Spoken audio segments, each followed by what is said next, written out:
सालावन बहिनी कहलो ना जाओ रे कहलो ना जाओ रे कहल बेगर रहलो ना जाओ अरे कहल बेगर रहलो ना जाओ अरे कहल बेगर राइया के मर लगे बहिनी छोड़े साल महीना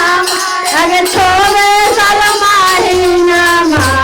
कौजी रे कहियो मैया के पुकार अरे कौजी रे कहियो मैया के पुकार भाई बाबा हिनिया मिल कैली रोधाना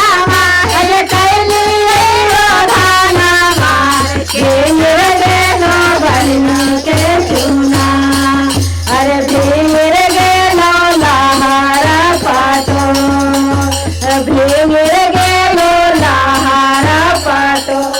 के कारा से कहवे जी भैया दुख सुख जी बाती आज दुख सुख जी बातिया के करे चरवा कुछ बोलो आज के करे चरवा हमारा से कहीं लगे बहिनी दुख सुख दे बातिया अरे दुख सुख दे बातिया भाऊजू के चरवा पोछिया लो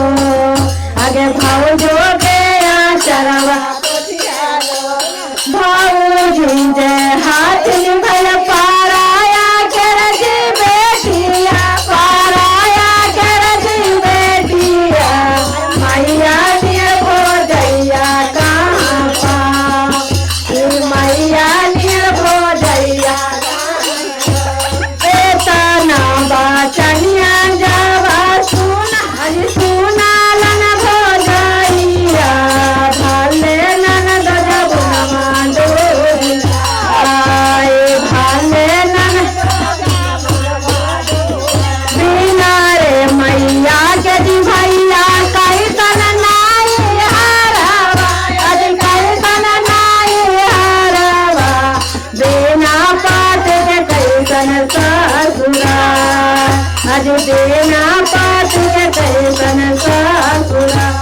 और भोला के चरनिया हमारा